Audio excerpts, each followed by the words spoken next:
Muchas gracias, Yulisa, compañeros. Primero, por un deber, si se quiere, tanto profesional como de alguna manera por identificarme con la gente que hace bien su trabajo. Me ha tocado más de una ocasión aquí, a veces hacer defensa de algunos oficios. Y uno de los oficios que me toca muchas veces sin tener el privilegio de ser abogado, no lo soy, pero sí soy un gran amante de las leyes y demás. Pero sí me toca muchas veces recordarle a la gente que para que un juicio sea justo, para que un juicio cumpla las condiciones mínimas del debido proceso, todo acusado, hasta el peor acusado del mundo, de los hechos más monstruosos, tiene derecho a una defensa. En estos momentos no va a lucir popular, ni va a reclamar ningún aplauso, ni lo espero, solamente espero que la gente razone. Suele, como cada vez que ocurre, la gente hablar de los abogados y de que hay dinero que no se gana y de que hay dinero que no se coge. Ayer, con los elogios a Eduardo y con los comentarios sobre algunos otros excelentes profesionales del derecho, siempre subyace el recurso de gente que yo puedo obviamente respetar perfectamente su derecho a opinar de otra manera, pero igual tengo la misma libertad yo de enfocar lo que está incorrecto en su razonamiento. Cuando la gente cuestiona al abogado que defiende a imputados, porque la culpabilidad ya solamente se puede decantar al final del proceso. Perdón, en este caso a imputables, porque sí, ahora es que lo van a imputar. Exactamente, sí, son encartados todavía. Pero de todos modos, que la gente sepa que ni siquiera cuando los hechos ocurren en flagrancia, las personas dejan de tener derecho a una defensa. Siempre nos toca recordarle a nuestra sociedad que si el imputado o imputable o encartado o encartable, como usted prefiera llamarle, el presunto autor de los hechos, lo que sea, no paga a un abogado de sus recursos, de los que tenga, adivine quién se lo va a pagar: usted y yo. ¿Por qué?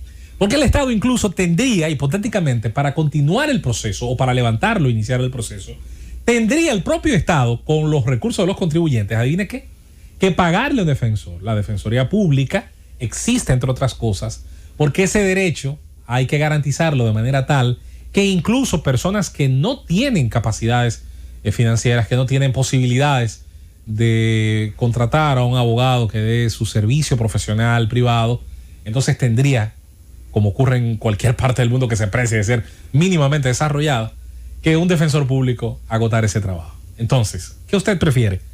¿Pagarle usted mismo a ese imputado o imputable que tanto desprecia del dinero de todos nosotros? Usted dirá que como quiera lo va a hacer. Bueno, pues yo prefiero que lo haga con mucho a que lo haga con poco.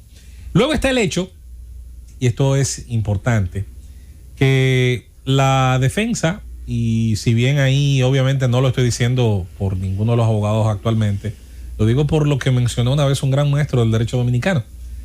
El trabajo de un defensor no siempre se va a tratar de probar la inocencia de su defendido. Hay inocencias que son imposibles técnicamente de lograr, ni de convencer. Ahora, ¿qué hace un abogado experto en buen derecho de defensa? Tratará de que su cliente, por lo que pueda merecer una condena de 5, no reciba una de 15 o una de 10. O tratará de generar, ahora que el derecho lo permite, antes no, las mejores condiciones, por ejemplo, para un acuerdo, siempre y cuando lo considere beneficioso al Ministerio Público y así gane las 3 partes en ejecución, que son el propio imputado o imputable, el acusador, que es el Ministerio Público, y el Estado como tal, que suele, en representación de la sociedad, también asumir esa parte del daño. O si se tratara de un caso donde estuviera una parte civil constituida, esa parte civil constituida, ¿qué hace, entre otras cosas? Lo que hace ahí es, entre otras cosas, reclamar un resarcimiento para esos ciudadanos que están representados por ella. De manera que hay que recordarle a nuestro pueblo dominicano por qué existen las partes de un proceso. Si fuera un proceso sumario, donde solamente escucháramos la acusación y la sentencia, fuera otra cosa, pero no un juicio oral, público y contradictorio. Soy amante, como mucha gente, de la idea de que hay gente que ha hecho cosas suficientemente horrendas, a lo mejor como para solamente pasarle causa y de ahí a la horca o a la guillotina que colocaremos en la Plaza de la Bandera. Pero no es así. No, y no puede ser así. porque el día entonces que dejen de guillotinar o de ahorcar a mis culpables favoritos, van a comenzar a hacerlo con otros que no me son tan favoritos. Y ahí voy a empezar a decir, no, pero espérate, hay que dejar que se defienda, hay que escucharlo. Además de que siempre es importante, y esto es clave, sobre todo en los casos de corrupción administrativa, crimen organizado, cualquiera de los tipos penales que son más gravosos y de los que son más complejos, siempre es importante para la sociedad escuchar a aquellos que son imputables o imputados, a los testigos a cargo y descargo. ¿Por qué?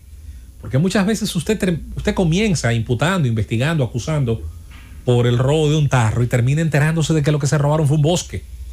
En el proceso pueden surgir, y surgen de hecho, por diferentes situaciones que se dan en procesos de este tipo, sobre todo donde hay más de un imputable, surgen luego contradicciones, surgen variaciones en el relato, surgen acusaciones sobre la marcha, surgen espacios incluso para que otros procesos se abran. Es decir, no podemos despreciar, señores, las virtudes que tiene un sistema judicial que, aun cuando en la práctica, y ahí viene el gran detalle, primero necesita sus tiempos. Eso suele no gustar mucho en un mundo en el que vivimos y donde se nos ha alimentado y criado y formado el inmediatismo, donde las cosas deben ser para hoy, para ahora.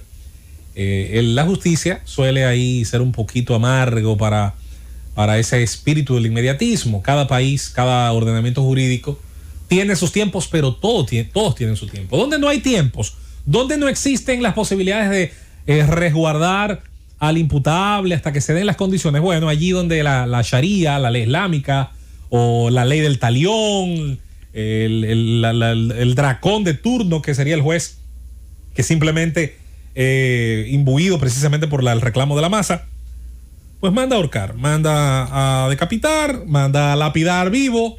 Y ahí, bueno, si después se aclara que era sospechoso nada más, o mira, nunca se aclaró si él estaba acompañado solo o si fue presionado para tal o cual situación, bueno, ya no se puede defender porque ya está muerto, ya está lapidado, ya está ahorcado desde una grúa, como ocurre en el Medio Oriente, o fusilado, como ocurría frecuentemente en los regímenes militares y en las dictaduras de la cuestión de medio siglo para atrás. En algunos países se ha fusilado más recientemente todavía, incluso en nuestra América. Allí donde triunfan revoluciones y revolucionarios. De hecho, hace no tanto tiempo se fusiló, creo que algunos que tomaron una balsa una vez para irse de ese paraíso. De todos modos, estoy aquí hoy haciendo este comentario para volver a recordar que los corruptos o presuntos corruptos, los delincuentes o presuntos delincuentes, adivine qué, no solamente pagan abogados, que es lo que a mucha gente en este momento le llama la atención, pagan médicos. Nunca hemos escuchado que los médicos hagan mal atendiendo o curando ni a un presunto corrupto o un corrupto comprobado, ni a sus hijos. Pagan colegios, a veces hasta muy caros. Nunca hemos escuchado el reclamo hacia los servicios educativos que pagan.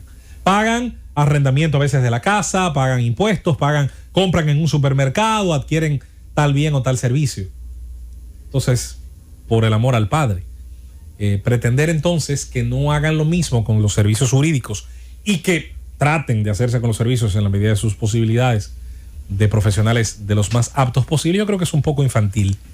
Y creo que a veces está envenenado de cierto populismo, de cierta forma simple de ver las cosas. Además, es bueno recordar que los abogados, y yo sé que mucha gente tiene una idea, creo que era Dante que decía que el séptimo anillo del infierno, la zona más cálida, estaba resguardada para los abogados. Ya en ese tiempo había todo un sesgo, un matiz cultural muy difícil para los profesionales del derecho. Sin embargo, hay profesionales del derecho que ciertos tipos de casos simplemente, señores, no los reciben.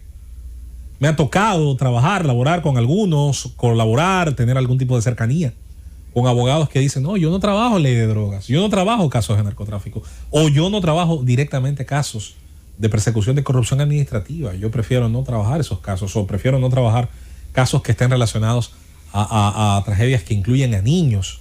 Hay un caso de un abogado muy célebre aquí en nuestro país, con quien tengo el privilegio de tener una buena relación, y recuerdo cuando él nos decía que jamás ha vuelto a trabajar casos relacionados a tragedias donde estén presentes infantes. Le tocó en una oportunidad recibir una encomienda como esa y él mismo no pudo, porque todo el mundo tiene una dimensión humana. Otros son más de sangre fría, tienen un poquito más tal vez de la rigidez necesaria para un profesional de cualquier área, y por lo tanto es un trabajo que yo insisto, tenemos que respetar, siempre y cuando no ocurran ilícitos, violaciones directas flagrantes a la norma. Los abogados defienden ciudadanos en conflicto con la ley, sí, ciudadanos sospechosos, donde hay una sospecha razonable de haber hecho un montón de cosas, por supuesto que sí. Sin embargo, así como se va al médico, porque es el que puede preservar nuestra salud, resguardarla y dar garantías de que va a ser el máximo esfuerzo, aunque el resultado a lo mejor, igual el paciente puede morir, pero se tiene que hacer todo lo correcto por la vía correcta y con los profesionales correctos para resguardar su vida. De esa misma manera, un ciudadano en conflicto con la ley, encartado, imputado por crímenes de lesa humanidad incluso, el Estado de Derecho tiene, aunque no nos guste escucharlo en estos momentos, incluso a esos sujetos que resguardarle el debido proceso, y a su vez ellos acudirán a profesionales de esa área para intentar probar su punto o tratar de recibir la penalidad más laxa, la menos agresiva. Y concluyo y cierro diciendo, Francis, si no tuvieran ese derecho o esos recursos, sería peor, porque al final usted y yo, que ya muchas veces perdimos con la corrupción, terminaríamos de todos modos de nuestro bolsillo, de nuestro sufrido y abusado bolsillo de contribuyente, terminaríamos pagando su defensa también.